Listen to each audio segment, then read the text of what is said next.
I'm Chris. And I'm Kiley. And this is Redefining Resilience, where we explore what it means to build a resilient lifestyle so you can thrive in any and every situation.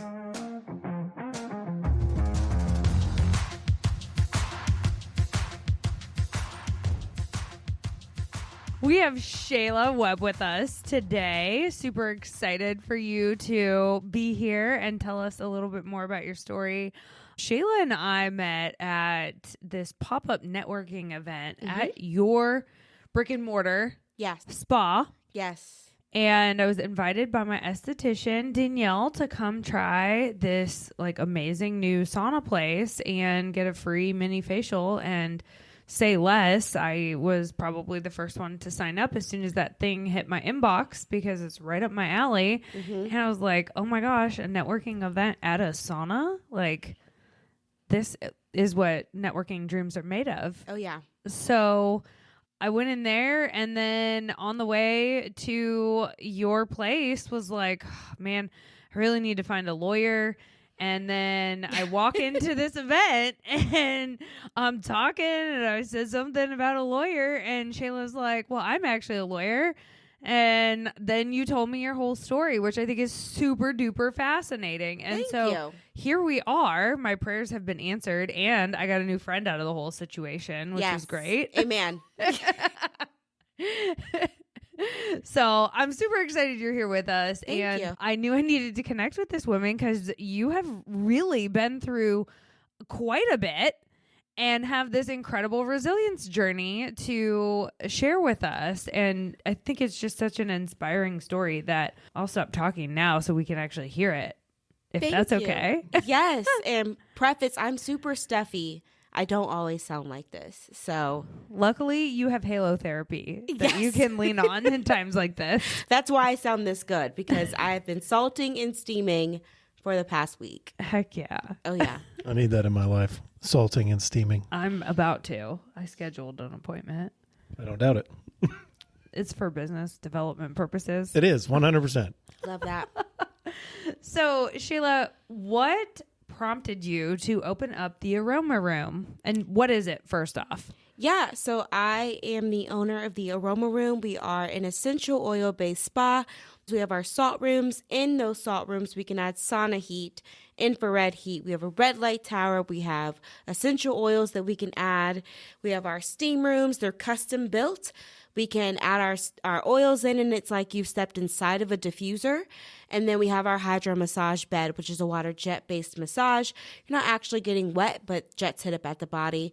And so we're kind of all things relaxation, recovery, holistic health, wellness, fun, because I'm always there making jokes.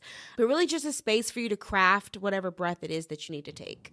I love it. So you go for the relaxation, and then you come back for the jokes. That's what I think's happening. I think we got the new I haven't tagline. surveyed. We don't need to hear what the customers think. It No, doesn't matter. Yeah, the owner's right on this one. Yeah, Yes. we know what's true. I love it. So what got you into all of this?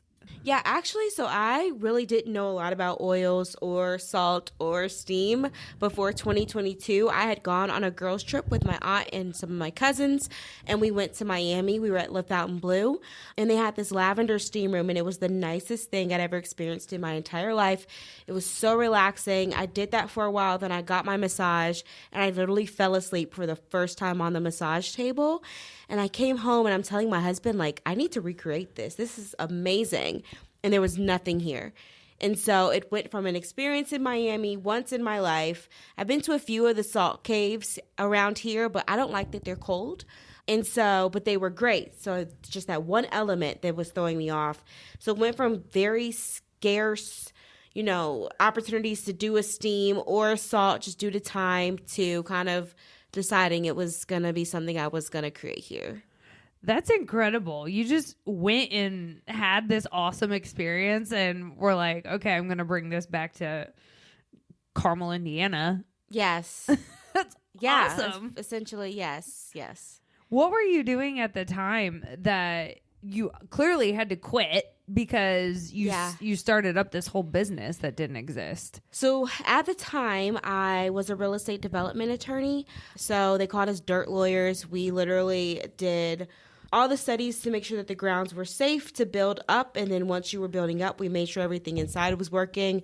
I did a lot of tax credit work for low-income housing, a lot of construction law work. So I had like this animal print hard hat, and people did not take me seriously, but I was very serious. And so it was kind of in the middle of that, to kind of even piggyback off the last question, how we started. I started not feeling well at all, and I was just ignoring it because I was busy. I was working 90-hour weeks. I would go to church on Sunday with a change of clothes to go downtown and work until about 10 o'clock at night. I would eat dinner at the firm and then go home, see my family if anybody was still awake, and then go back and do it again on Monday. And I started not feeling well, but I was just afraid to take time off. When I finally did, because I kind of just hit peak, something's not right, I found out I had a brain tumor. And that just brought into reality that I needed to figure something out about my life, figure a new path out, because I was literally going to sit in that office and die. Okay, whoa. First off, okay, what were the symptoms that you started experiencing that clued you in that something was up? So I was always dizzy. I didn't really have headaches, which is what you would associate with a brain tumor. I really wasn't having bad headaches. I was always dizzy. I was falling over. I would get like this hot temple feeling where it felt like I had a fever, but I actually didn't. And I just felt in general like that vertigo feeling, like off kilter, off balance. And my husband one day was like, "Do you notice you're leaning?" And I'm like, "No." Like, what do you mean? But I had gotten so used to it that it wasn't until he was like, "You're kind of tilting," that I was like, "Oh, I am kind of tilting."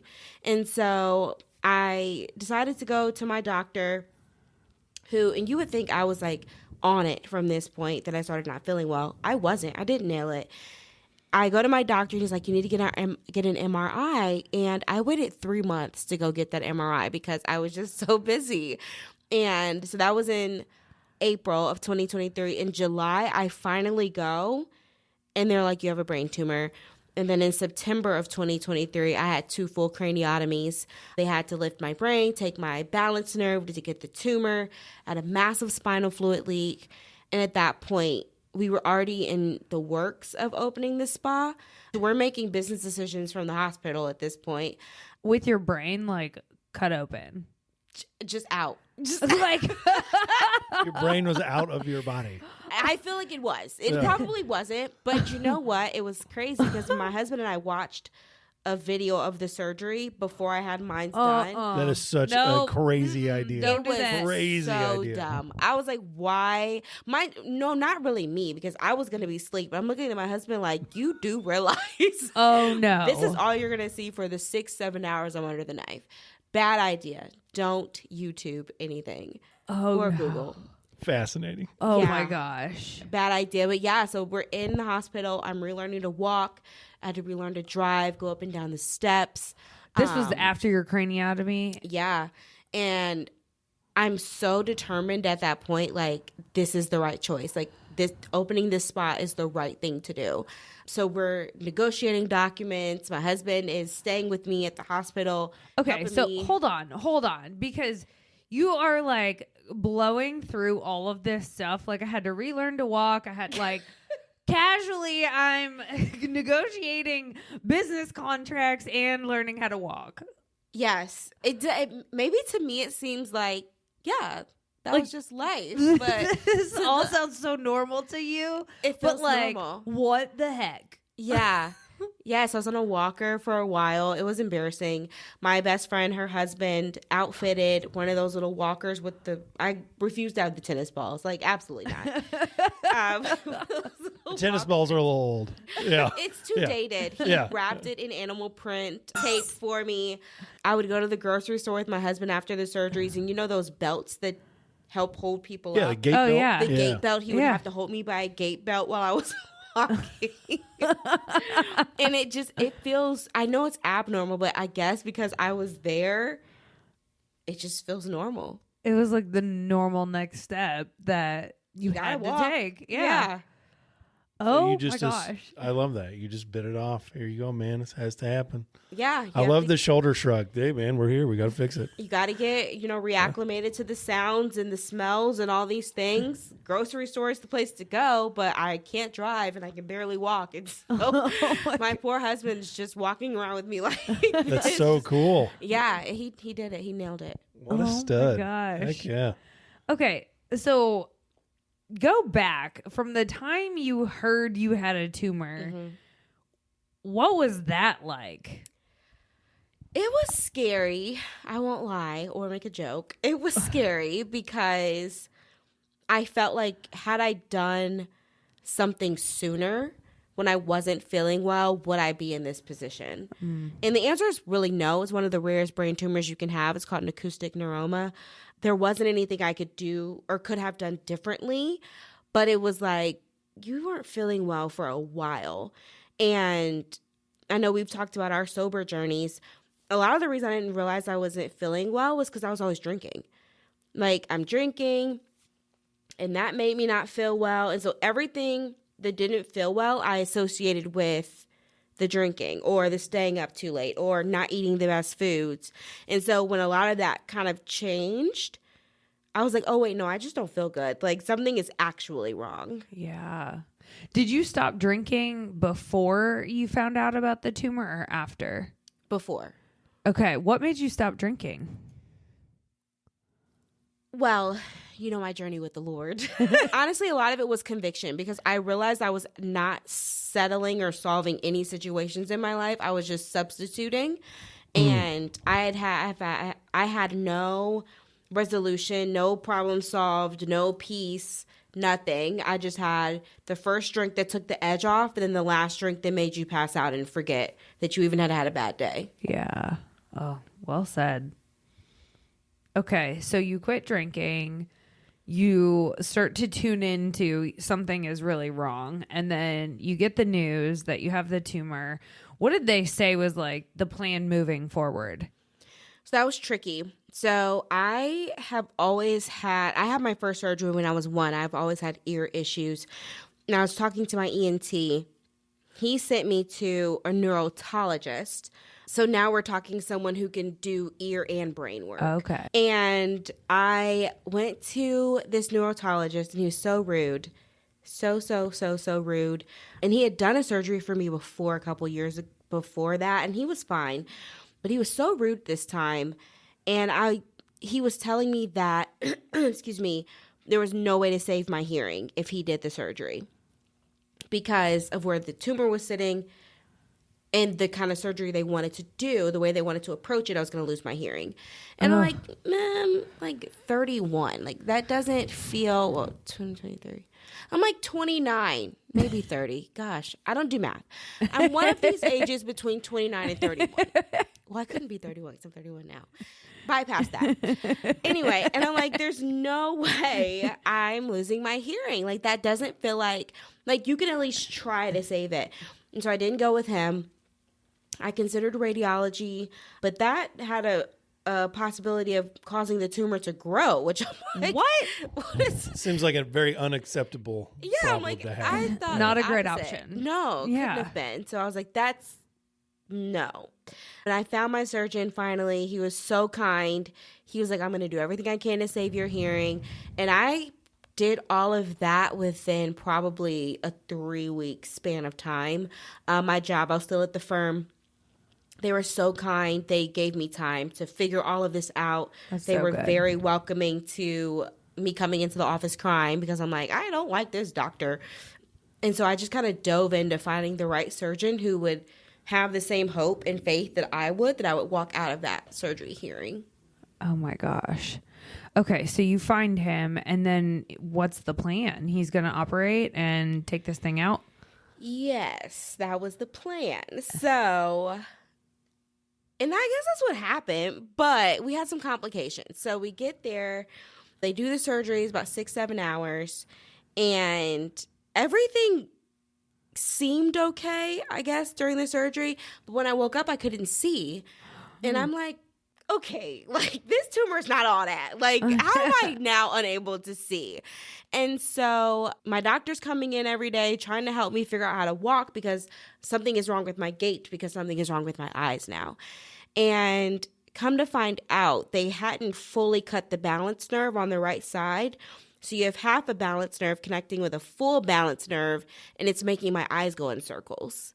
And so I was always dizzy. Oh, no. And I couldn't walk because I just couldn't associate like the right foot movements with what I could see.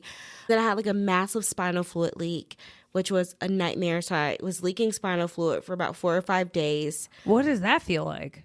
Honestly, death. Like, I'm like, how do I describe it medically? Death. Because I think it's like spinal fluid is what your brain is sitting in. Yeah. And it, like, my brain was recessing and it was coming out of my ear, which is how I noticed it. Because I'm like, what's leaking from my body? And then it started coming out of the lumbar drain in my back. And so they're sewing up my back with the lumbar drain in it. They're giving me cotton balls for my ear. Then they're draining the fluid out of my IV. And I'm like, this is not real life. Like, it was it was more painful than waking up from surgery. Oh. And so all that happened, and then they finally were like, okay, we need to do the surgery again. So they went back in, recut down to the brain, fixed whatever was not right, and did it again. And I woke up, I could see just fine. Oh my gosh. I was walking better for the most part, but I felt night and day because I did not have that leak anymore. Oh my gosh. Okay. How did you even trust them to go back in a second time? And I had no choice. Okay. I mean, would I ever go back to that hospital again? No, not for 1 second. But I was just like, you know, my doctor, my surgeon, I really trusted him when I was in the neuro ICU, because when you have that level of surgery, you start in the ICU and they walk you down, they step you down. Like, he came in and was like personally trying to help me walk. And I felt like he was really invested in me doing better. I could hear after my first surgery just fine. And so before the second surgery, he scheduled for me to take another hearing test to see where I was, to see if he could preserve it. We could not preserve it, which was okay. But I feel like he did everything he could to try to make it as best an outcome you can have having 2 surgeries like that back to back. Is it dangerous to have 2 back-to-back craniotomies? I mean, what was the It's time? gotta be. What's the time in between? I would assume one is very dangerous. One's dangerous. But back Two to is back, like- yeah. It's Yeah, rock and you're rolling, just like yeah. rolling the dice here. I had my first surgery on September 14th. My second surgery was on September 20th. Oh my gosh. So problems started right away. oh yeah. And then we like- just waited. And it was a nightmare. Oh. So what was the mental state? I started off strong. Yeah. I was like, basically, make me a chaplain. Like, I can encourage anybody right now. Like, I was so strong mentally. I had the best nurses in the world. My mom was there. My dad, he stayed overnight with me when I was in the ICU, so my husband could go home to be with the kids. Then my husband stayed every other night with me. I started off just crispy. After that second surgery, because I was only supposed to be in the hospital for 4 days. Yeah. After that second surgery, I was just like, okay, Shayla, like, you're fine. Like, my church kept coming by to pray for me. They brought me a knitted prayer blanket, which was so kind. Oh my gosh. Like, literally, they said, Man, like, they whipped that thing together. they in did. There's no a lady at our time. church who said, like, the Lord has just gifted her to knit, and she will pray and knit as she goes, and then that thing is just steeped in prayer. And Okay. it was so, like, I felt so much comfort from that. But on the last day, I was actually at the hospital because I was demanding to go home at this point. I was getting a little insubordinate. I told the nurse, I said, look, I can't do this anymore because I was supposed to go to rehab for a couple weeks to relearn to walk because I wasn't doing well. And I told the nurse, I was like, I'm going home. This is it. I've had enough. My husband wasn't in the room at this point, so, like, I'm getting mouthy because he's not there to be like, chill, calm down.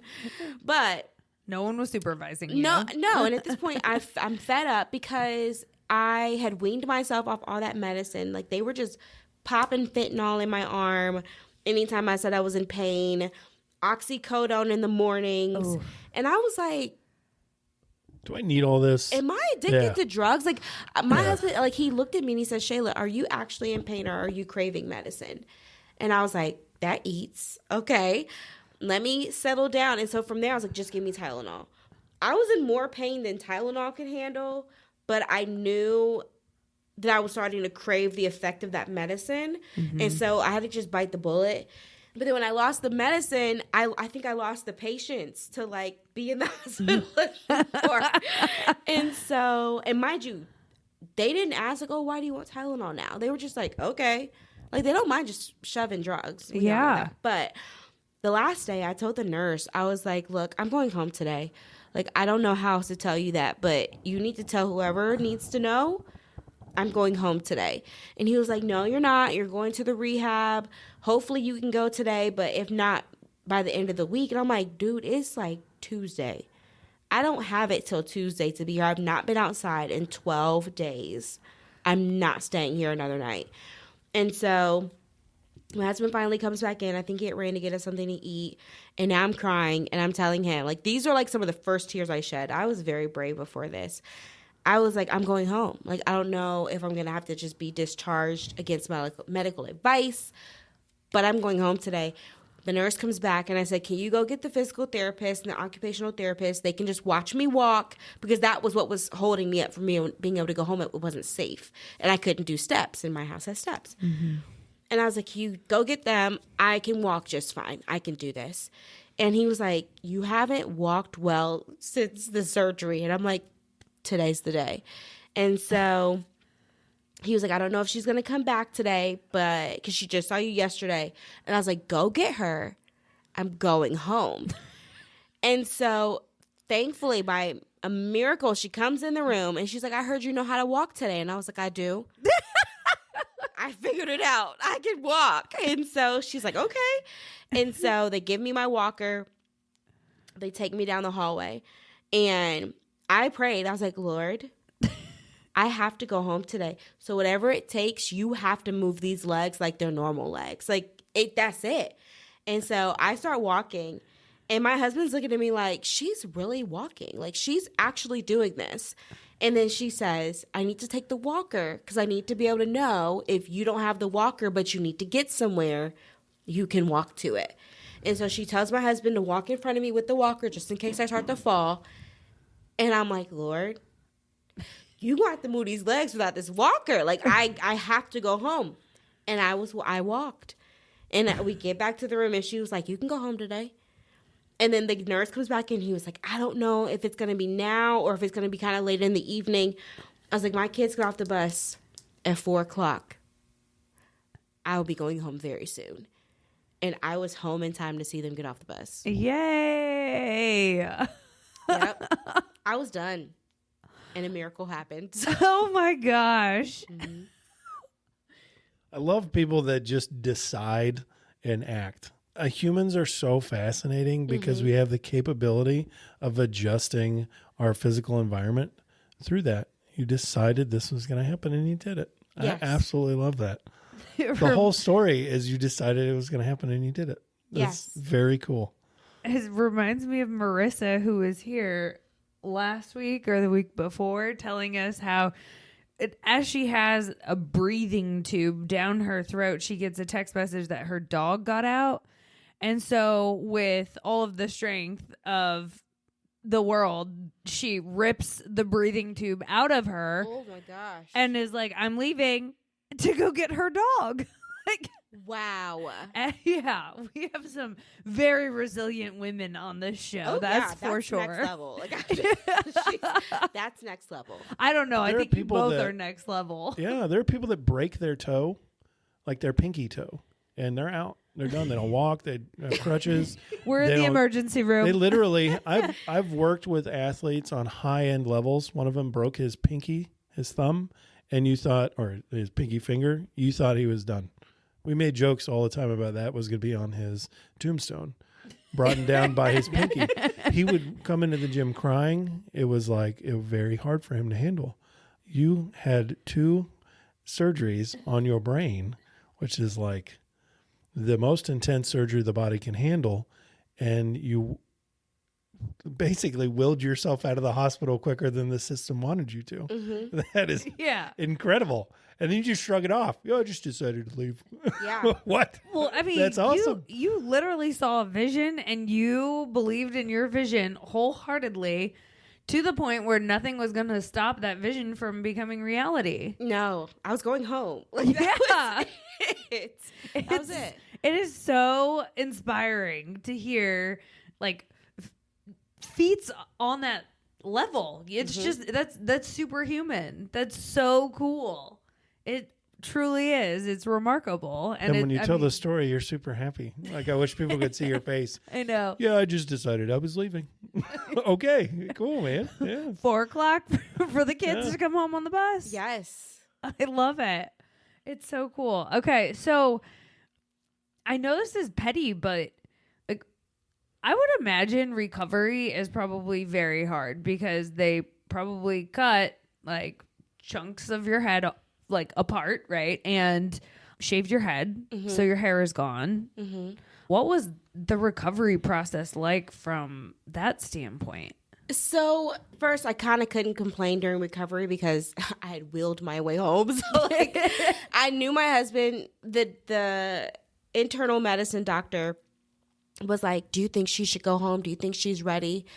And he was like, "Hey, if she says she's going home, she's going home today. So it doesn't matter what I say," which is true. But if he would have been like, "Stay," I probably would have been like, "Okay," I would have did it. But recovery was hard because first, when you're in the hospital, everybody's attentive and all these things. You get home, no one's watching you. Nobody's there. And my husband was working from home for a while. But I think he started to get like a little antsy too. So the first couple of days I really just slept because my body was just overcome. And so after that, because I still couldn't do the steps, I couldn't do it by myself. I either had to be up or down all day. Oh. And I'm like, this is prison. Like, I can't do this. And so I started practicing going up and down the steps when my husband wasn't home. And then he got a little upset because he's like, if you fall, like, what are you going to do? And I'm like, I'm going to be on the floor till you get home. Like, that's the plan I've come up with. That's some solid commitment. Yeah. That's it. Because I'm like, I could have stayed in the hospital if I was going to be stuck in my bed all day. Yeah. If I was going to be stuck on the couch all day. And I wanted to go outside. And so I literally would get down the steps. I would keep my walker downstairs so that I could get down there. And I would go outside and I would sit on the deck or on the front porch, and my neighbor would help me if I needed any help. And then I would just typically sit there long enough for my husband to get home from wherever he was going, because he would only run out to meetings and come back. And he would help me inside. I would say the worst part of recovery was really losing a balance nerve, because I don't think we realize how well designed our bodies are until the part of it's gone. Yeah. Because, I mean, even now I'm leaned over because it's like a weird compensation. And so to be constantly trying not to fall because your body is relearning to stay upright was really hard for me. Like in the dark, still now to this day, like if it's dark, I'll most likely fall because I don't have enough visual cue to keep my body where it needs to be because I can't see anymore. Wow. And then the hearing, I hear two different keys now. And then my right ear has a little bit of an echo. And so that drives me crazy. Like, this sounds very robotic and this sounds normal. Uh-huh. And so it took some getting used to voices again without wanting to die. So I would say between the balance nerve, feeling isolated, and then hearing was the hardest part of recovery. How did you get through all of it? The Lord. Lean into that. Yeah. Explain that. So I grew up in the church. My dad's a pastor. I don't currently go to his church, but I do have a church home, so I go to church. And it really was not until I couldn't do anything for myself that I realized who had done everything for me all along.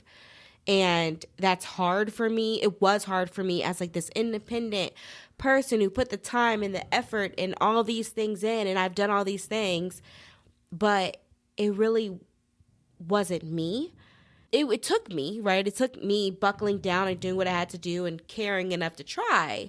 But without God giving me the supernatural ability to walk, I had wanted to walk from day one, right? But he gave me the ability to do it when it needed to be done so that I could go. And that was a miracle for those people. Because just the day before, I was going to rehab for 2 weeks because I couldn't walk. And so I give all the credit to God because I shouldn't be how I am right now. Like, there's people who have these surgeries who have chronic headaches for the rest of their lives. They have tremors. They have a stutter. They have facial paralysis. I had facial paralysis for a little bit because they're right by the facial nerve too. So you know that look when you have like Bell's palsy. I had that for a season. Oh, wow. But I give all glory to God because I don't look like any of what I experienced just a year and a half ago. That's wild. Was there a point in time where you were like, am I ever going to look like myself again? Oh, yeah. I didn't notice the drooping. My husband did at first because I didn't want to look in a mirror because my hair was gone, which it's back. So you wouldn't even know. I didn't want to look in the mirror, and he was like, are you okay? And I'm like, first of all, kind of by default, no. But what do you mean? Excuse me. He was like, your face is kind of drooping. And I looked in the mirror, and I was like, oh my gosh. Like, I felt normal, but I would smile and this part of my face would be turned down. It wasn't moving. And so that was really hard to get used to, for sure. Oh man.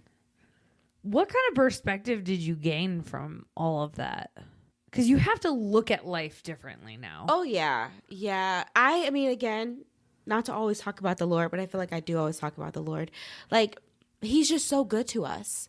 Like, he is so, and so I've been in church my whole life, and I've played a lot of games, a lot of foolishness, but it really, and I was already seriously walking with the Lord before this happened, but when he says that he will literally turn every situation around for our good, if we serve him, he did that. Like, in the midst of all of this, I opened a business that's doing really well, going out on faith in the midst of a crisis of faith. Because I'm like, Lord, I'm serving you. How do I have a brain tumor? Like, what in the world?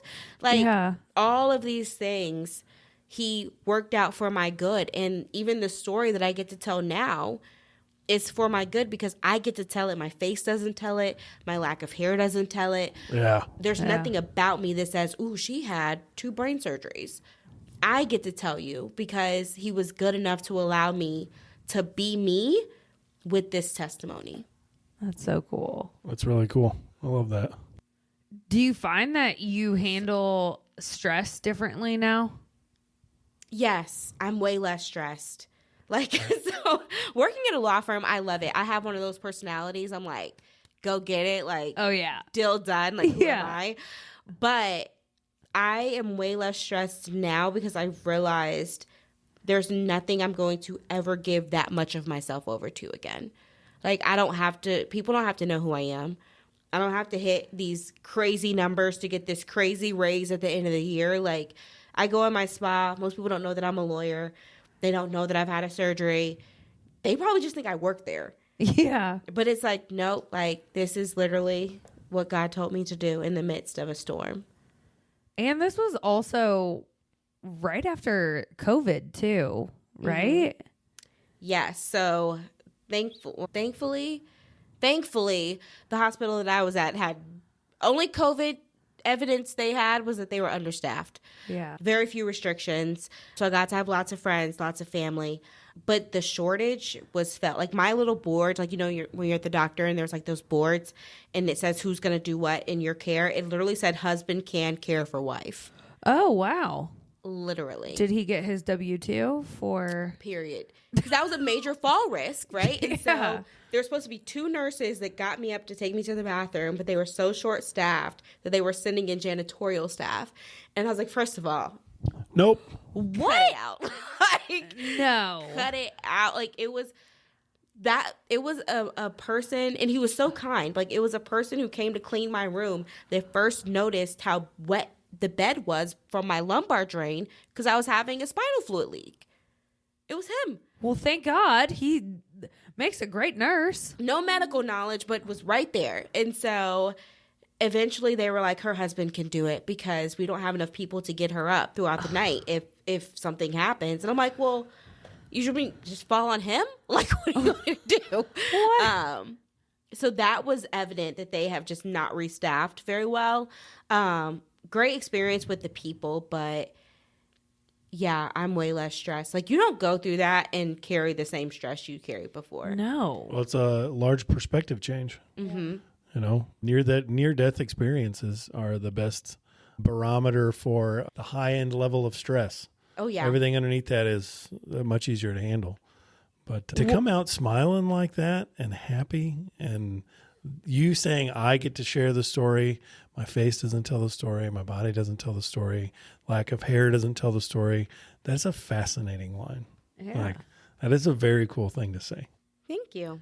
Oh, when, like, after all of this, can you go back to the Shayla that was overworking herself and see some of the, like, burnout signs or symptoms that you might have missed? Like, what were some of the things that you were compromising? Because there's probably, the reality is, some of our listeners are probably in a very similar situation where their body is being taxed beyond what it can handle. And if we don't take a pause and just reflect, like, hey, am I headed down this direction? How would we know until it's too late, right? So what were some of the signs and symptoms that maybe you looked past at the time? Yeah, I was super tired, super irritable. My patience was razor thin, which it kind of is still now. That's like a personality trait, though. It was razor thin. I just was apathetic to a lot of things that I would typically care a lot about. But, excuse me, I had an immense amount of pressure to overperform at work. Like, my kids doing something cool was just like, oh, great. Like, I rolled my eyes, but y'all can't see that. Oh, great, rolls eyes. But then at work, if someone did something that I actually really didn't care about, but I was supposed to, I'm all in. I'm signing the cards first. I'm, making sure I'm contributing to the fund to get flowers for this person. And so I was like, it was a facade. Like, it was a mask. And I knew it wasn't me, but I thought it was who I had to be. Mm-hmm. And so that's what made me irritable and fussy and tired, because I was pretending all day. And then when you finally get to a safe place where you're at home and you can take that mask off, everything is exhausted. Yeah. Gosh, I think everybody can relate to that in some capacity, because, I mean, you keep going down the path, right, without asking, like, am I doing this because I want to do it or because I feel like I have to do it? Right. We just don't live in the world anymore where we're doing a lot of have-tos with work. There's people making $1 million a year talking about the Smurfs on YouTube. That's Chris's favorite example of how you can make money doing weird things. It's absolutely irrational to think that that's something that can happen, but we now live in that world. Mm-hmm. So the old school way of working for some place that just punishes you for 40 years, you just don't have to do it. Right. You don't want to live like that. You don't have to. We don't have to accumulate that same amount of trauma. So I think it's traumatic in and of itself, knowing we don't have to do it.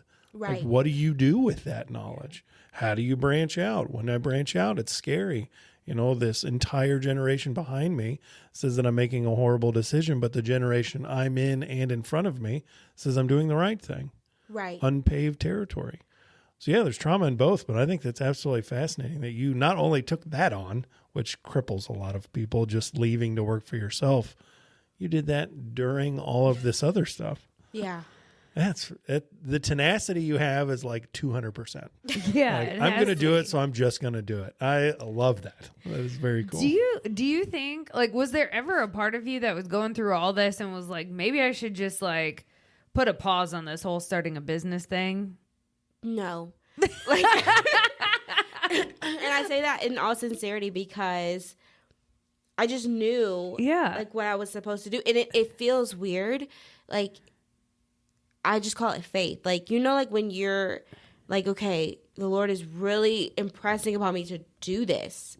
And he made me a promise with this business too. Like, he wasn't just like, go start a business. Like, I knew exactly what he wanted me to do down to how I built it, to the point where our builder said, I've never seen a blueprint come together in reality as much as it did on paper. Like, so I knew what we were building. It was scary. I'm not going to pretend I didn't shed a tear. I did, for sure. And it was scary, but I just knew what God said. And because I trusted what he said, even though I couldn't really see all of it, you brought me this far, right? Like, there's no, and I said to God, I was like, please don't make a fool of me, because I've been through all of this, telling of your goodness, telling of how faithful you are. I cannot be bankrupt, like, period. Like, I can't, like, I need you to fulfill the promise that you made in this business. And he has done that. And so there's moments where I've been terrified, but never moments where I'm like, I shouldn't have done this. Yeah. That's awesome. It's okay to be scared on your journey. Yeah. Oh, yeah. In fact, I think if you're chasing the right thing. Yeah, if you're not, it's too small. Mm-hmm. Yeah. There should be a little bit of fear associated with the attempting to do something great. Yeah. So. Super cool. How often do you go into the saunas yourself? Gosh, well, this past week, an anomaly several times, trying to breathe, but it just depends, because by the time I get to the end of the day, I'm ready to go home. Mm-hmm. I try to start my days there if I can, but it just depends. It used to be all the time because I wasn't busy. But now that we've really taken off, at least when I'm showing people what their salt room is going to do, I stand in there for a little longer while I'm explaining to get a few particles myself. But I definitely know that I need to get in there more often. Yeah. That's awesome. What are some of the habits that you have now that you didn't have maybe before the tumor, and how are you prioritizing and looking at your health now? Yeah, so I definitely, this is going to sound so stupid, I drink way more water. That's good. It sounds stupid at all. I feel like not enough people are drinking water. And it's like, you can't drink soda all day. Like, let's just be realistic. But before Diet Cokes, back to back, what is water? I drink a lot more water. Back to the Lord. I read my Bible every day. And I don't just read it to get it done. I like to study it, because in this journey of business and uncertainty, and I'm like, how is this going to work?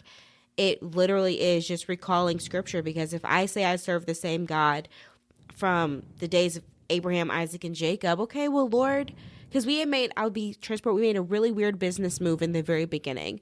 And I was like, why did we do this? Like, this is going to ruin everything. And I was reading in Genesis, and I saw when Abraham went to Egypt during the famine. And I'm like, he wasn't supposed to do that, but you still blessed him in Egypt. Lord, we're in Egypt right now, and I need you to still bless us. And so I read my Bible every day, because I think it's good for me mentally, but also it just reminds me of the God I serve. And on days where I can't think of an example from my life of his faithfulness, I'm like, but you're that same God. So I drink water, I read my Bible, and I talk a lot more to my husband. Like, we've always been very good communicators. Like, we're like those best friend kind of couples. Like, we just have almost everything in common. He's an economic developer. I was in real estate development, so all of our networks crossed. He's a musician at our church. I sing at our church. We met at my dad's church. That's awesome. So we do almost everything together, but I think I took him for granted a little bit, because he's like the tidy one of us. Like, we're both tidy, but he'll get annoyed before I do if something's out of place. Keeps the house clean. If I'm busy working or something and he's off, he'll cook dinner. He'll do whatever needs to be done. But to watch him, like, pause his life during the time of that surgery was like, oh, wait, I have, like, the best husband in the world. And so I'm much more vocal of my appreciation towards him. And I'm not just like, that's what a husband should do. It is, but most don't. And he didn't complain one day. And so I'm like, okay, I need to be more vocal about my appreciation, because I've never been down and out without him. Oh, that's awesome. That's awesome. I love all that. Yeah. That's really cool. Yeah. Aww. I think communication between spouses is paramount. Oh, I think that's when things break down. Stop talking to each other. Stop being best friends. I'm a firm believer you have to be best friends with the person in your head and the person you're living with. Yeah. You know, I mean, first and foremost, you're going to go through all your stuff with those two people. Oh, yeah. You better be really in tune with them. I I agree. love the idea that it's not opposites attract. Kiley and I are very similar. Same disc score. I mean, like very similar. I know in any situation she can speak for me because it's going to be exactly what I would say. Yeah. It is very calming. So Yeah. Our personalities differ. Because he's very easygoing. Like, he is very laid back. And I'm quick to be like, what did you say? Like, don't do that. And so I like that because he balances that out in me because I will jump very quickly. And then I let him measure, should we jump? And then I've kind of taught him, like, this is time to jump, right? And so I would say that is the only ways, like, in which we're opposite. But to your point, we are very, very, very similar people. Yeah. And it works. We don't get on each other's nerves. And when we do, we just laugh about it and keep going. I know, right? Yeah. No, I love it. Yeah, same. Well, that's super cool. How can people follow you, follow the journey, connect with AromaRoom, connect with you? How do you want people to just get to know you a little bit better? Yes. So you can follow us on Instagram at _the THEE AromaRoom. There you'll see everything. We have all of our website links, our booking information, and we would love to connect. We do a lot in the holistic health space, a lot in the mental health space, creating just that atmosphere for people to get quiet and actually hear what's going on inside of their own minds, get out of fight or flight and figure out what's not right so that you can do something about it. Love it. We actually have the AromaRoom in our next newsletter. So we're going to put some links at the bottom of this show notes for the AromaRoom, but it'll also be on the newsletter. Yeah, if you don't Thank already you. subscribe. So, yeah, thank you so much, Shayla. This was Thank awesome. you. And I have my appointment coming up for the AromaRoom with Andy, so I'm super excited to be back in there and experience the relaxation. Thank you so much for having me. I mean, business development. Yes.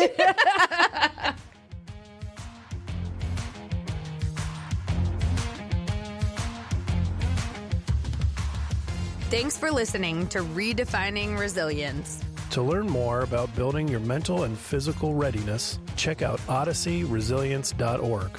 And follow us on Instagram, LinkedIn, and TikTok.